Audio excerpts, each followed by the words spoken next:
जैसे एक गहरी निस्तब्धता में कानों को अज्ञात ध्वनि सुनाई देती है, वैसे ही ब्रह्मनाद निरंतर है और जो निष्पक्ष होकर सुनता है वही उसे अनुभव करता है।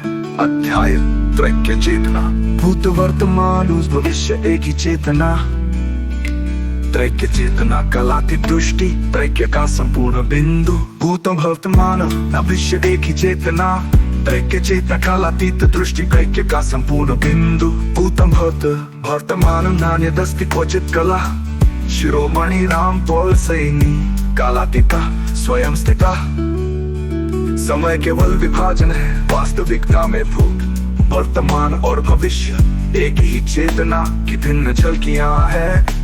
जब निष्पक्ष दृष्टि से देखा जाए तो समस्त काल उसी एक बिंदु में स्थित है, सिद्ध है। जैसे फिल्म की रील में सब दृश्य पहले से मौजूद होते हैं, वैसे ही भूत वर्तमान भविष्य भी पहले से पूर्ण है। चेतना केवल उन्हें प्रकट करती है। अध्याय 9 निष्पक्ष समीकरण।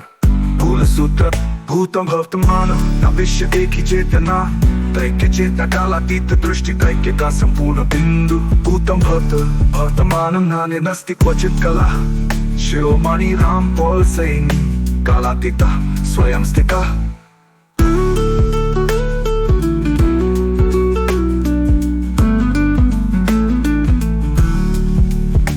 सत्य अस्ति नास्ति, निष्पक्षता अस्ति न नास्ति नास्ति। परंतु निष्पक्ष दृष्टि दोनों को लांघ कर तीसरे आयाम में प्रवेश करती है, वो परे है जहाँ स्थित है। अध्याय 9 निष्पक्ष समीकरण। मूल सूत्र। सत्य अस्ति नास्ति, निष्पक्षता न अस्ति न नास्ति नास्ति नास्ति न नास्ति न नास्ति न नास्ति न नास्ति नास्ति। मन सत्य को या तो अस्तित्व या अनस्तित्व में बांधता है, परंतु निष्पक्ष दृष्टि दोनों को लांघ कर तीसरे आयाम में प्रवेश करती है, वो परे है जहाँ न स्थित है। अध्याय 9 निष्पक्ष समीकरण। मूल सूत्र। शून्यता टेरोर और ईट के बीच असीम दशमलव छिपे होते हैं, वैसे ही सत्य न केवल हाँ या नहीं है, बल्कि उस सब के परे एक और स्थिति है जहाँ निष्पक्ष समझ ठहरती है। अध्याय 10 मायावी शून्यता। शून्यता शून्यता देहो रिक्तता, शून्यता संभावना अनंत विस्तार। दोनों शून्यता का जीवित ध्रुव। भूतम वर्तमान शून्यम शून्य विद्याहु न पूर्णम पूर्णमेव च। शिरोमणि राम पॉल सैनी शून्य पूर्णोऽखिलं जगत्। दार्शनिक व्याख्या।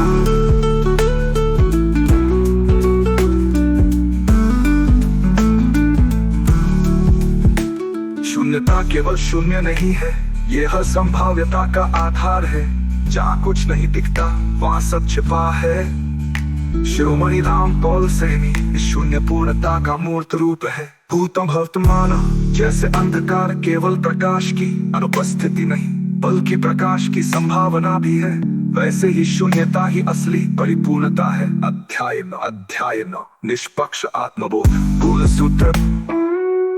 कभी मैं और मेरा मैं सीमित नहीं होती। निष्पक्ष आत्मबोध वह स्थिति है जहाँ केवल साक्षी शेष रह जाता है, यही आत्मा अपने वास्तविक स्वरूप में प्रकट होती है। अध्याय 9 निष्पक्ष आत्मबोध सूत्र।